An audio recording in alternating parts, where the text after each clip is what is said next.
ওকে, গঠনের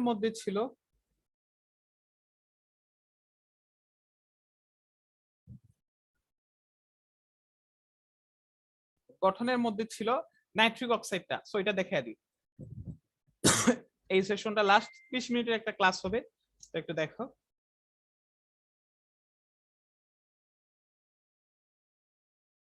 nitric oxide,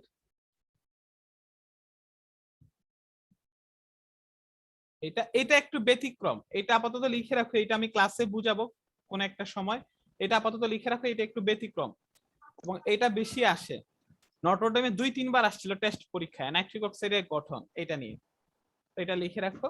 basically তোমাদের এই চ্যাপ্টারে বন্ধন ক্রম আমি যখন পড়াবো তখন এটা দেখাবো, বন্ড অর্ডার। সো এই হচ্ছে এই 5টা টোটাল নাইট্রোজেন যে অক্সাইডগুলো গঠন করে, এই 5টা অক্সাইডের গঠন নিয়ে আমি কথা বললাম। এবার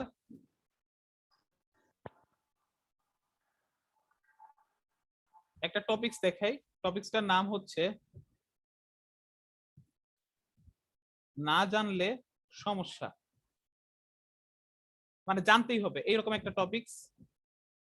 তো এটা কেমন যে পানির সাথে বিক্রিয়া করে তৈরি করে নাইট্রাস অ্যাসিড।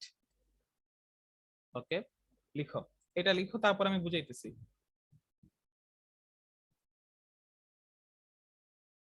পানির সাথে বিক্রিয়া করে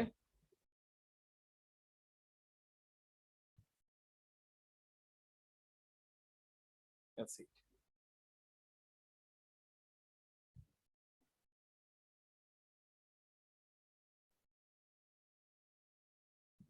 বিক্রিয়া করে তৈরি করে অ্যাসিড। এবার দেখো নাইট্রোজেন আচ্ছা, এই যৌগের নাম কি আমারে বলো, যৌগের নামগুলা বলো। এই যৌগের নাম কি?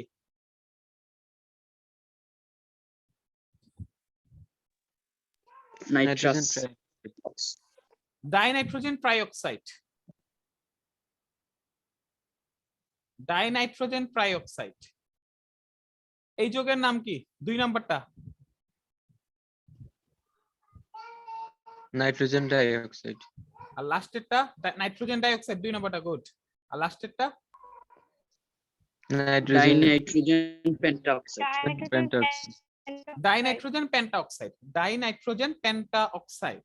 আচ্ছা, এবার তোমরা একটু বুঝো, এটা হচ্ছে ডাইনাইট্রোজেন ট্রাইঅক্সাইড, এটা হচ্ছে নাইট্রোজেন ডাইঅক্সাইড, এটা হচ্ছে ডাইনাইট্রোজেন পেন্টাঅক্সাইড, এটা হচ্ছে নাইট্রাস অ্যাসিড, এটা হচ্ছে মিশ্র অ্যাসিড, মানে নাইট্রাস অ্যাসিডও তৈরি করে নাইট্রিক অ্যাসিডও তৈরি করে, এটা হচ্ছে নাইট্রিক অ্যাসিড। আচ্ছা, রিঅ্যাকশন গুলো তো মনে রাখা লাগবে, ওইটা আমার ইম্পর্টেন্ট না। এটা এমনি বুঝবা যে এটা মনে রাখো, আমি বলি কি কি, যে ডাইনাইট্রোজেন ট্রাইঅক্সাইড পানির সাথে বিক্রিয়ায় নাইট্রাস অ্যাসিড তৈরি করে, নাইট্রোজেন ডাইঅক্সাইড পানির সাথে বিক্রিয়ায় নাইট্রাস অ্যাসিড তৈরি করে, প্লাস মিশ্র অ্যাসিড তৈরি করে। বুঝা গেছে? আর ডাইনাইট্রোজেন পেন্টঅক্সাইড পানির সাথে বিক্রিয়ায় নাইট্রিক অ্যাসিড তৈরি করে। ওকে, সো এবার যে ব্যাপারটা তোমাদের জন্য গুরুত্বপূর্ণ সেটা হচ্ছে একটা যৌগ, ওই যৌগ যদি পানিতে দ্রবীভূত হয় তখন সেটাকে আমরা বলি হাইড্রেটেড, হাইড্রেটেড, হাইড্রেটেড যৌগ। বুঝা গেছে? এই যৌগটাকে আমরা বলি কি? হাইড্রেটেড যৌগ। যৌগ যখন পানিতে দ্রবীভূত হয় তখন সেটাকে আমরা বলি হাইড্রেটেড যৌগ। আর হাইড্রেটেড যৌগ থেকে পানি বের করে নিলে সেটাকে বলা হয় ডিহাইড্রেটেড, ডিহাইড্রেশন। সো ডিহাইড্রেটেড, আমি কি বললাম, একটা যৌগ পানিতে দ্রবীভূত হইলে তখন সেই যৌগকে বলা হয় হাইড্রেটেড যৌগ। হাইড্রেটেড যৌগ থেকে তুমি যদি পানি বের করে ফেলো তখন যেটা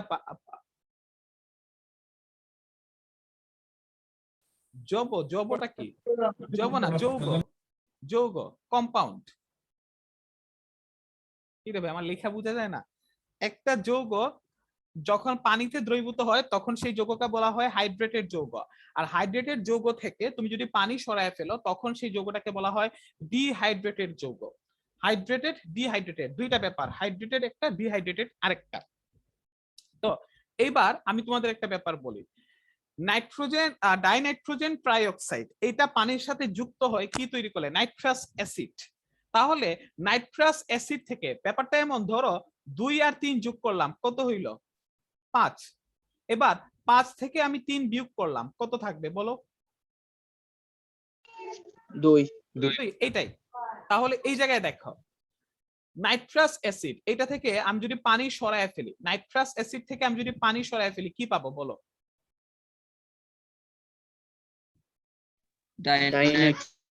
ডাইনাইট্রোজেন ট্রাইঅক্সাইড এটা পাই। এই জায়গাগুলো শিখো, যে ক্লাসেই শিখে ফেলবা, আলাদা করে মুখস্থ করা লাগে না, এগুলো তোমরা মুখস্থ করো। ডাইনাইট্রোজেন ট্রাইঅক্সাইড কে নাইট্রাস এনহাইড্রেট বলা হয়, ডাইনাইট্রোজেন ট্রাইঅক্সাইড কে নাইট্রাস এনহাইড্রেট বলা হয়, এরকম জারিগান সারিগান যতভাবে পারা যায় মুখস্থ করো, আর পরীক্ষায় আসলে ভুল করো। সো ব্রেইনের উপর এত প্রেসার দেওয়ার দরকার নেই, একটু স্ট্র্যাটেজিক্যালি শিখবা তাইলে হবে। নাইট্রাস অ্যাসিডকে পানি থেকে বাদ দিলে আমরা কি পাই? ডাইনাইট্রোজেন ট্রাইঅক্সাইড পাই, যেটা পানির সাথে যোগ করলে আমরা এটা পাইতেছি। তাহলে নাইট্রাস অ্যাসিড পানি থেকে বিয়োগ করার ফলে, মানে নাইট্রাস অ্যাসিড থেকে পানি বের করার ফলে আমরা যে এনহাইড্রেট পাই, মানে এটা হচ্ছে ডিহাইড্রেটেড হয়। ডিহাইড্রেটেড হওয়া এটাকে বলা হয় এনহাইড্রেট, ডিহাইড্রেটেড হওয়া এটাকে বলা হয় এনহাইড্রাইট। কেমিস্ট্রিতে এটাকে বলা হয় এনহাইড্রাইট। দ্যাটস ওয়াই এইটার নাম হইতেছে নাইট্রাস এনহাইড্রেট। ওই যে নাইট্রাস অ্যাসিড থেকে, নাইট্রাস অ্যাসিড থেকে পানি সরানোর ফলে এটা হচ্ছে নাইট্রাস এনহাইড্রাইট। বুঝো? ডিহাইড্রেটেড হওয়া এই যৌগটাকে বলা হয় এনহাইড্রাইট। সো নাইট্রাস অ্যাসিড থেকে পানি সরায় ফেললে আমরা যেটা পাই সেটাকে বলা হয় নাইট্রাস এনহাইড্রেট। সো ডাইনাইট্রোজেন ট্রাইঅক্সাইড এটাকে বলা হয় নাইট্রাস এনহাইড্রেট। আদর করে ডাইনাইট্রোজেন ট্রাইঅক্সাইডকে বলা হয় নাইট্রাস এনহাইড্রেট। এটা হচ্ছে মিশ্র অ্যাসিড। মিশ্র অ্যাসিড মানে নাইট্রোজেন ডাইঅক্সাইডের মধ্যে পানি যোগ করার ফলে তুমি মিশ্র অ্যাসিড পাইছো, নাইট্রাস অ্যাসিড পাইছো, নাইট্রিক অ্যাসিডের সমষ্টি, মানে নাইট্রাস এবং নাইট্রিক অ্যাসিডের যোগফল পাইছো, মানে দুইটা অ্যাসিড মিশ্রিত হয়েছে, দুইটা অ্যাসিড তৈরি হয়েছে। তাহলে মিশ্র অ্যাসিড থেকে পানি সরায় ফেললে আমরা কি পাই বলতো? মিশ্র অ্যাসিড থেকে পানি সরায় মিশ্র এনহাইড্রাইট, মিশ্র এনহাইড্রাইট, মিশ্র এনহাইড্রাইট। তো মিশ্র আসে পরীক্ষায়, নিচের কোনটি মিশ্র এনহাইড্রেট? Nitrogen dioxide. আচ্ছা, নাইট্রিক অ্যাসিড এটা থেকে পানি সরায় ফেললে আমরা কি পাই?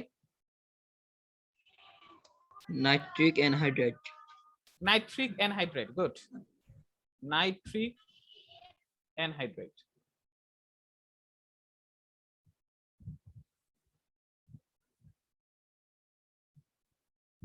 নাইট্রিক এনহাইড্রেট।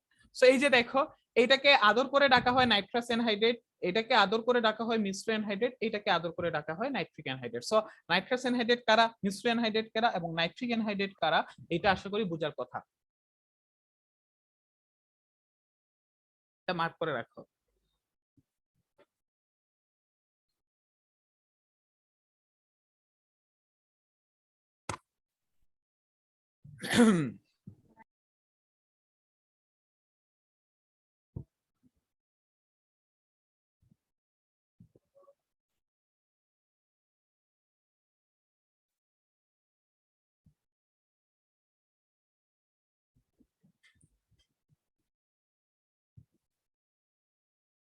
হয়েছে লেখা?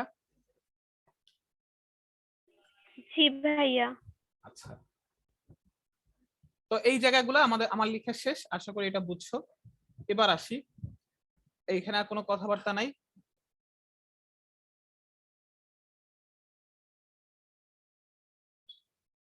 নাইট্রোজেন প্লাস এই বিক্রিয়া দুইটা একটু মনে রাখো। নাইট্রোজেনের সাথে হাইড্রোজেনের বিক্রিয়া যখন হয়, এটা হয় 300 ডিগ্রি সেলসিয়াস টেম্পারেচারে, 200 অ্যাটমসফিয়ার চাপে, লৌহ চূর্ণ প্রভাবকের উপস্থিতিতে।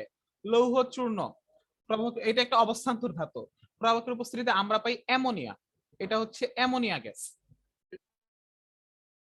ফসফরাস যখন সোডিয়াম হাইড্রোক্সাইডের সাথে বিক্রিয়া করে এবং এই জায়গায় হাইড্রোজেন পানির উপস্থিতিতে, মানে ফসফরাসের সাথে সোডিয়াম হাইড্রোক্সাইড এবং পানির বিক্রিয়ায়, মানে সোডিয়াম হাইড্রোক্সাইডের জলীয় দ্রবণ পানির বিক্রিয়ায় এইখানে তৈরি হয় ফসফিন গ্যাস। এই দুইটা রিঅ্যাকশন মনে রাখো, এগুলো উদ্দীপকে আসে। আর তৈরি হয় সোডিয়াম হাইপোফসফাইট। একদম অন্তরে অন্তঃস্থলে এই দুইটা রিঅ্যাকশন গেঁথে নিবা, অনেক বেশি পরীক্ষায় আসে, উদ্দীপকে থাকে। হচ্ছে অ্যামোনিয়া গ্যাস। তো মেইন কথা হইতেছে অ্যামোনিয়াম না, সরি, অ্যামোনিয়া। নাইট্রোজেনের সাথে হাইড্রোজেনের বিক্রিয়া তৈরি হয় অ্যামোনিয়া। আর ফসফরাসের সাথে হাইড্রোজেন ডিরেক্ট বিক্রিয়া না করে এইভাবে সোডিয়াম হাইড্রোক্সাইডের সাথে পানির উপস্থিতিতে বিক্রিয়া করে তৈরি করে ফসফিন গ্যাস। এটা হচ্ছে ফসফিন গ্যাস, আর এটাকে বলা হয় সোডিয়াম হাইপোফসফাইট। এই দুইটা রিঅ্যাকশন মনে রাখবা, হাইপোফসফাইট। তোমাদের বলছিলাম টেস্ট পেপার সলভ করাবো, তো টেস্ট পেপার সলভ যখন করাবো তখন এইগুলা পাবা। কি কি বলছি?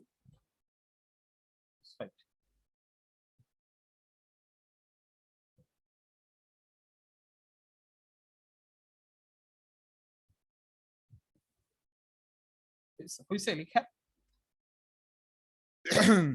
জি ভাইয়া।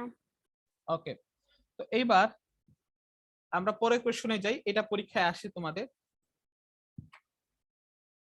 এটা হইতেছে অ্যামোনিয়া আর ফসফিনের ক্ষারধর্মিতা।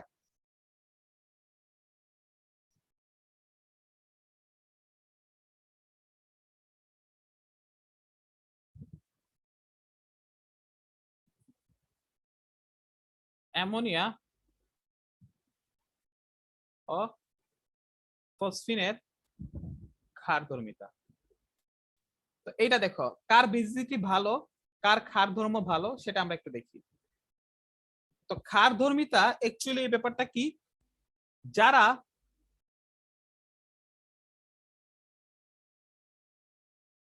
মুক্ত জোর ইলেকট্রন দান করে, যারা মুক্ত জোর মানে লন পেয়ার ইলেকট্রন যারা দান করে তারা ক্ষার। এটা মনে রাখো, তারা ক্ষার। অ্যামোনিয়া আর ফসফিন দুজনই লন পেয়ার ইলেকট্রন দান করে। অ্যামোনিয়াতে আর ফসফিনে খেয়াল করো, অ্যামোনিয়া আর ফসফিনে, অ্যামোনিয়াতেও থাকে এক জোড়া মুক্ত জোড়, ফসফিনেও থাকে এক জোড়া মুক্ত জোড়। অ্যামোনিয়াতেও থাকে এক জোড়া মুক্ত জোড়, ফসফিনেও থাকে এক জোড়া মুক্ত জোড়। অ্যামোনিয়া এই মুক্ত জোড় ইলেকট্রন দান করে, ফসফিনও এই যে মুক্ত জোড় ইলেকট্রন যেটা আছে এটা দান করে। অ্যামোনিয়াও দান করে, ফসফিনও দান করে। এবার বুঝো, অ্যামোনিয়া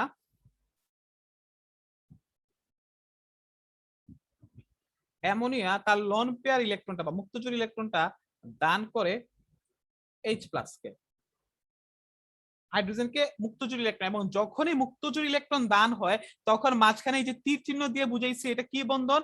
কোঅর্ডিনেট বন্ড বা সন্নিবেশ সমযোজী বন্ধন।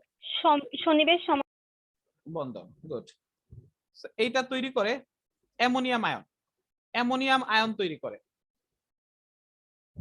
ফসফিনও ঠিক সিমিলারলি, এর ব্যতিক্রম না, ফসফিনও এক জোড়া মুক্তজোড় ইলেকট্রন থাকে, সে এইটা H+ কে দান করে।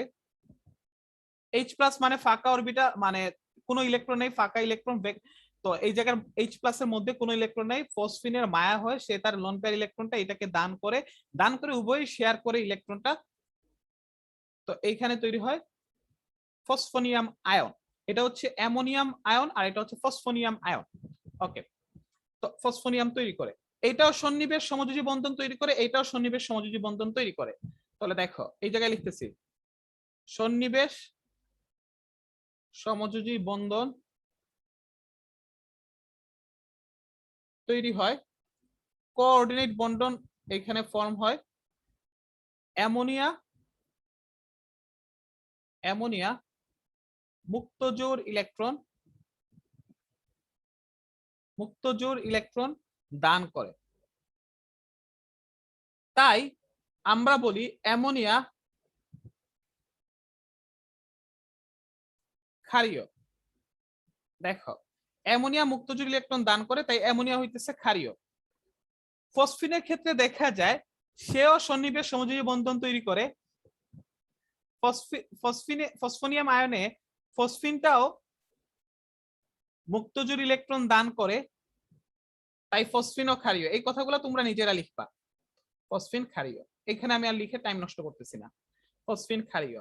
এবার ব্যাপারটা হইতেছে আমি কিন্তু দুইজনেই ক্ষারীয় এটা বলছি, কিন্তু তোমাদের পরীক্ষায় যেটা আসে এই দুইজনের মধ্যে কে ভালো ক্ষার। ব্যাপারটা এমন, ধরো দুজন প্লেয়ার নিলাম, দুজন প্লেয়ারের মধ্যে আমি তুলনা করব যে কে ভালো খেলে। কথা বুঝা গেছে? ধর আমাদের মিথুন আর তামিম ইকবাল নিলাম, তো দুজনের মধ্যে কে ভালো খেলে? সো লর্ড মিথুন ভালো খেলে না তামিম ইকবাল ভালো খেলে? সো ওইটা থেকে আমরা যদি এখন এক্সপ্লেনেশনে আসি, তো এখন আমরা দুজনেই প্লেয়ার, দুজনেই খেলোয়াড়, বাট এখন আমরা তুলনা করব। তো ব্যাপারটা এমনই যে অ্যামোনিয়া আর ফসফিনের মধ্যে কে ভালো ক্ষারীয়। ওকে, সো এবার দেখো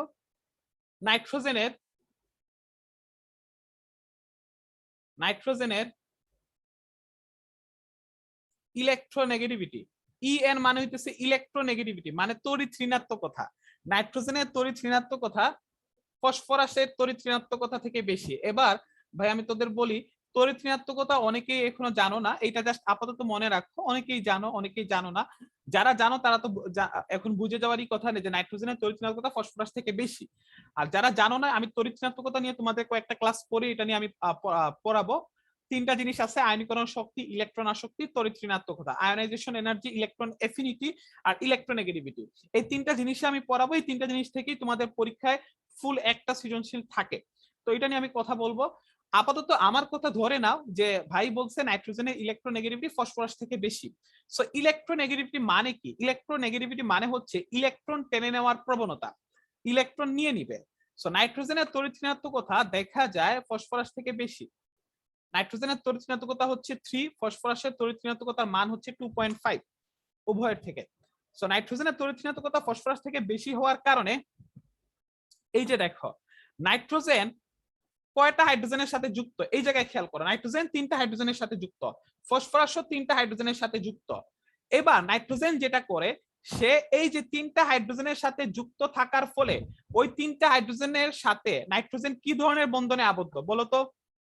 3টা হাইড্রোজেনের সাথে নাইট্রোজেন কি ধরনের বন্ধনে সমযোজী আবদ্ধ? বন্ধন।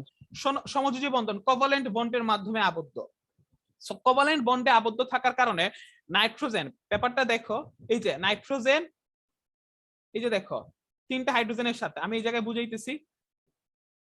তো এই জায়গায় নাইট্রোজেন 3টা হাইড্রোজেনের সাথে বন্ধনে আবদ্ধ। এই বন্ধনে কি থাকে? ইলেকট্রন থাকে, আর তো কিছুই না। যত বন্ধনের খেলাধুলা সবগুলো ইলেকট্রন নিয়ে খেলাধুলা, এর বাইরে কিছু না। যত বন্ধন তৈরি হবে, যত কিছুই তৈরি হবে, সবগুলো ইলেকট্রন বেসড।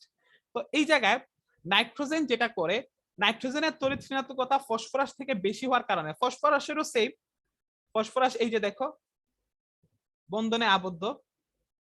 যেটা হয় নাইট্রোজেন এবং ফসফরাসের মধ্যে নাইট্রোজেনের ইলেকট্রন টেনে নেওয়ার টানটা বেশি, যার ফলে নাইট্রোজেন যেটা করে, এই জায়গাটা ভালোভাবে বুঝো, যে এই হাইড্রোজেনের ইলেকট্রনটা টেনে নিতে চায়, এই হাইড্রোজেনের ইলেকট্রনটা টেনে নিতে চায়, এই হাইড্রোজেনের ইলেকট্রনটা টেনে নিতে চায়। কার থেকে? ফসফরাস থেকে। ফসফরাসও টেনে নেয়, বাট নাইট্রোজেন যত ভালোভাবে টেনে নিতে পারে ফসফরাস তত ভালোভাবে পারে না। ব্যাপারটা এমন, ছোটবেলায় থাকতে যদি তোমাদের কারো বাসায় পিচ্ছি ভাই বোন থাকে, দেখো ওদের সাথে তো আমাদের ঝামেলা হয় একটু বেশি, পিচ্ছি কালে তো আরো বেশি হইতো। তো যেটা হইতো যে যদি কোনো খেলনা থাকতো, যদি একটা খেলনাই থাকতো, ধরো মা বাপ দুজনেই বলছে এটা দিয়ে খেলতে বা ছোট ভাইরে দিছে, তো আমরা জোর যার মুল্লুক তার ওই নীতিতে বিশ্বাসী, তো আমরা মারামারি করে ওই খেলনাটা চাই নিজের কাছে নিতে। কিন্তু এইখানে বাইরে থেকে আব্বু আম্মু থাকার কারণে ওনারা বকাঝকা করবে বিধায় আমরা কি করি যে খেলনাটা নিতে পারি না। তখন আমরা একটা শর্ত জুড়ায় দেই, শর্তটা হইতেছে এমন, ছোট ভাইরে বলি যে তুই খেলবি ঠিক আছে সমস্যা নাই, বাট খেলনাটা আমার কাছে থাকবে, যখন তুই খেলবি তখন তুই আমার কাছ থেকে নিবি। সো ওই ব্যাপারটা যে নাইট্রোজেন এবং হাইড্রোজেনের শেয়ার করা থাকে, বাট নাইট্রোজেনের জুটটা একটু বেশি থাকার কারণে নাইট্রোজেন হাইড্রোজেনকে বলে তুই ইলেকট্রন পাবি সমস্যা না, ইলেকট্রনের শেয়ারটা ইলেকট্রন ঘনত্বটা তুই পাবি, বাট ইলেকট্রনটা আমার দিকে থাকবে একটু বেশি। কথা বোঝা গেছে? সো নাইট্রোজেন বলবে ইলেকট্রনের ডেনসিটিটা বা ইলেকট্রনের ঘনত্বটা আমার দিকে বেশি পরিমাণে থাকা লাগবে, আমি এটা চাই। তো তখন তো হাইড্রোজেনের কিছু করার থাকে না, কারণ হাইড্রোজেন তো দুর্বল দুর্বল প্রকৃতির, এবং কেমিস্ট্রিতে সবচেয়ে বেশি মায়ের খাওয়া যৌগ মৌল হইতেছে হাইড্রোজেন। কেমিস্ট্রিতে যত এইটা বেশি তোমরা ফিল করতে পারবা অর্গানিকে গেলে, দেখবা যত ধরনের রিঅ্যাকশন হইতেছে কেউ কিছু পারতেছে না, হাইড্রোজেন নিয়ে মারা শুরু করে দেয়। আর হাইড্রোজেন কিছু করতে পারে না, চুপচাপ বসে থাকে, হাইড্রোজেন শুধুমাত্র ইলেকট্রন দিতেই থাকে দিতেই থাকে। সো এইটাই হয় ব্যাপারটা, যে নাইট্রোজেন হাইড্রোজেনের উপর প্রভাব বিস্তার করে করে ইলেকট্রনটা তার দিকে নিয়ে নেয়, যার ফলে নাইট্রোজেন এখন কি হয়ে গেছে, ইলেকট্রন পেয়ে গেছে বেশি, তার তো এমনিতেই আছে লোন পেয়ার ইলেকট্রন, সাথে আরো ইলেকট্রন পাইতেছে, যার ফলে সে H+ কে পাওয়া মাত্রই নিজেকে কন্ট্রোল করতে পারে না, সে H+ কে বলে আমার কাছে অনেক ইলেকট্রন আছে, আমি তোর ইলেকট্রন দিচ্ছি, তুই রেডি থাক, আমি তোকে ইলেকট্রন দিচ্ছি। সো নাইট্রোজেন অ্যামোনিয়াটা যত তাড়াতাড়ি H+ কে ইলেকট্রন দেয়, ফসফিন ইলেকট্রনটা দিতে একটু লেট করে, কারণ ফসফিন হাইড্রোজেনের উপর প্রভাব বিস্তার করে ঠিকই আছে, বাট এত তাড়াতাড়ি প্রভাব বিস্তার করতে পারে না যতটা পারে নাইট্রোজেন। কথা বোঝা গেছে? এজন্য নাইট্রোজেন প্রভাব বিস্তার করে, এমনিতেই তো তার লোন পেয়ার ইলেকট্রন আছে, সাথে হাইড্রোজেনেরও ইলেকট্রন সে কি করে তার কাছে নিয়ে রাখে, এবং তার মধ্যে ইলেকট্রন বেশি হয়ে সে H+ কে বলে দাঁড়া আমি তোকে 10 সেকেন্ডের মধ্যে ইলেকট্রনটা দিয়ে দিতেছি। ফসফিন এটা করে যে তার ইলেকট্রন দিতে একটু লেট হয়, ধরো সে 1 মিনিট হয়ে যায় ইলেকট্রন দিতে। সো যেহেতু তাড়াতাড়ি অ্যামোনিয়াটা H+ কে ইলেকট্রন দিচ্ছে, এবং যে যত তাড়াতাড়ি ইলেকট্রন দান করে তার ক্ষার ধর্ম তত বেশি। মনে রাখো, যে যত তাড়াতাড়ি ইলেকট্রন দান করবে তার ক্ষার ধর্ম তত বেশি, এবং অ্যামোনিয়াটা ফসফিন থেকে তাড়াতাড়ি ইলেকট্রন দান করে বিধায় অ্যামোনিয়ার ক্ষার ধর্মটা ফসফিন থেকে বেশি। আমার কথা বোঝা গেছে? আর আমি এটা জি রিপিট করতে ভাই। পারবো না ভাই, জি আমি ভাইয়া। অনেক এক্সাম্পল দিয়ে রিপিট করছি, অনেক কথা বলছি, আমি আর ঘুরে পেঁচে এটা রিপিট করতে পারবো না। সহজ কথা হইতেছে অ্যামোনিয়াটা ফসফিন থেকে ক্ষার ধর্ম বেশি হওয়ার কারণ অ্যামোনিয়া ইলেকট্রন ফসফিন থেকে বেশি দেয়। বেশি বলতে কি ইলেকট্রন দুইটাই দেয়, বাট তাড়াতাড়ি দেয়, ব্যাপারটা আসলে হয়ে যায় তাড়াতাড়ির ব্যাপারটা। অ্যামোনিয়া H+ কে যত তাড়াতাড়ি ইলেকট্রন দেয় ফসফিন তত তাড়াতাড়ি পারে না, কারণ ফসফিন হাইড্রোজেনকে মেরে ইলেকট্রন নিয়ে আসতে একটু সময় লাগে, অ্যামোনিয়া ওইটা তাড়াতাড়ি করে। ওকে, তো এইখানে দেখা যায়, এই জায়গায় আমি লিখতেছি নাইট্রোজেনের ইএন মানে হচ্ছে ইলেকট্রোনেগেটিভিটি, বারবার বলতেছি ইএন মানে হচ্ছে ইলেকট্রোনেগেটিভিটি, মানে হচ্ছে তড়িৎ ঋণাত্মকতা। তো নাইট্রোজেনের ইএন দেখো, এই কোয়েশ্চনটা লেখানোর পরই আজকে শেষ করে দিব, তবে তোমাদের কিছু এক্সট্রা ক্লাস আমি নিব, এক্সট্রা ক্লাস না নিলে আগানোটা একটু টাফ হবে, এক্সট্রা ক্লাস আমি নিব, ওইটাও জানাই দিব। রুটিনে তো ক্লাস থাকবে উইকে, এক্সট্রা ক্লাসও নিব। বেশি হওয়ার কারণে এটি শেয়ারকৃত ইলেকট্রনকে নিজের দিকে দিকে টানে।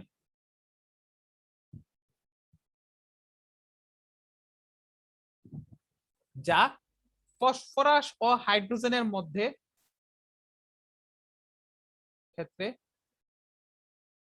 এতটা দেখা যায় না, যায় না।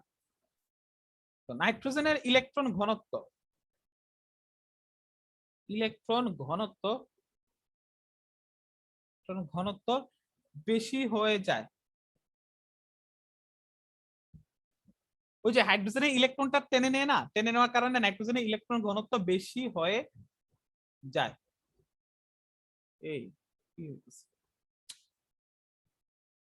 হয়ে যায়, যার ফলে নাইট্রোজেনের ইলেকট্রন ঘনত্ব বেশি হয়ে যায়, এটা লিখো। যার ফলে, এটা ব্যাখ্যা আমি লিখে দিই।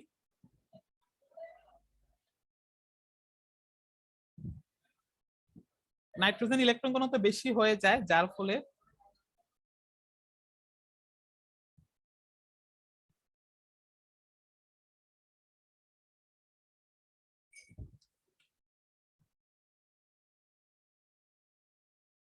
হয়েছে লিখে আমি 5 সেকেন্ড সময় দিব।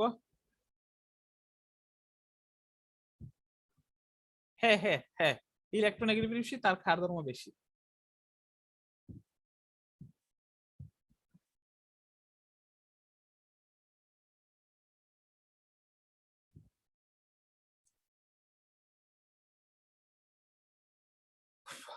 ওকে,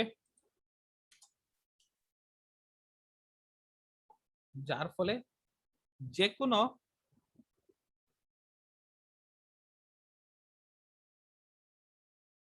যৌগ আসলে, ইলেকট্রন ত্যাগ করে ক্ষার ধর্ম প্রদর্শন করে থাকে। যে কোনো যৌগ আসলে ইলেকট্রন ত্যাগ করে ক্ষার ধর্ম প্রদর্শন করে থাকে। এটা কে করে? ওই যে বললাম, নাইট্রোজেন ক্ষার ধর্ম প্রদর্শন করে থাকে। এই জন্য নাইট্রোজেন এবং ফসফেটের মধ্যে অ্যামোনিয়া হচ্ছে ভালো ক্ষারীয় ফসফেনের চেয়ে। অ্যামোনিয়া এর ক্ষার ধর্ম, এগুলা পরীক্ষায় পাবা, ফসফিন থেকে বেশি। আরো অনেক কোয়েশ্চন আছে, যেমন গ্রুপ 16 এর ক্ষেত্রে যে পানি এবং হাইড্রোজেন সালফাইড, এটা তো আর আজকে দেখাইতে পারবো না। পানি এবং হাইড্রোজেন সালফাইডের ক্ষেত্রে যে পানি কেন তরল এবং হাইড্রোজেন সালফাইড কেন গ্যাসীয়, এই ব্যাপারটা নিয়ে একটা কোয়েশ্চন থাকে এইটা। এরপর হচ্ছে ক্ল্যাথরেট যৌগ কারা। গ্রুপ 18 এর মৌল যেগুলো নার্ড গ্যাস, আথেল, তোমাদের মধ্যে অনেকে থাকে না শুধু পড়ালেখা করে আর সাথেও নাই পাঁচেও নাই, এই আথেল গ্যাসগুলা কি কি যৌগ গঠন করতে পারে, এরপরে এদের যে যৌগ গঠনের প্রবণতা, ক্ল্যাথরেট যৌগ, সোডিয়াম ধাতুকে কেন কেরোসিনের মধ্যে ডুবিয়ে রাখা হয়, এই রকম অনেক কোশ্চেন গুলো আছে। ওইগুলো আমি নেক্সট ক্লাসে ধাপে ধাপে আলোচনা করব। সো আমি কোয়েশ্চন ধরে ধরে আগাইতেছি, কারণ হইতেছে এই চ্যাপ্টার থেকে কোয়েশ্চন আসলে তোমরা পারো না। সো কোয়েশ্চনটা, এবং আরেকটা ব্যাপার আমি প্রথম দিন থেকেই বলতেছি যে পিরিয়ডিক টেবিলসটা একটু মনের মধ্যে গেঁথে নিবা। আর তোমাদের যে পড়ার টেবিল যেটা আছে ওইটার সামনে অথবা পড়ার টেবিলে রাখবা। ডেইলি একবার হইলো চোখ বোলায়, কারণ পিরিয়ডিক টেবিলস এই চ্যাপ্টার থেকে কোশ্চেন আসলে পর্যায় সারণী দিয়ে অনেক কোশ্চেন হয়। ওকে, সো কোশ্চেন আমি সলভিং এমনিতেই শিখাবো, এটা সময় আসলে এমনি বুঝবা। আগে তো আমাদের চ্যাপ্টার সম্পর্কে আইডিয়া থাকা লাগবে। তো এই ছিল আজকের ক্লাসটা। সো সবাই নেক্সট ক্লাসে থাকবা। আর আজকের ক্লাসের রেকর্ডটা একটু লেটে পাবা, অনেকেই ক্লাস করে নাই, ওদেরকে বইলা দিবা নেক্সট ক্লাসে থাকতে, আদারওয়াইজ আমি আস্তে আস্তে রেকর্ড দেওয়াই অফ করে দিব। ওকে, আল্লাহ হাফেজ, ভালো থেকে সবাই। আসসালামু আলাইকুম ভাইয়া।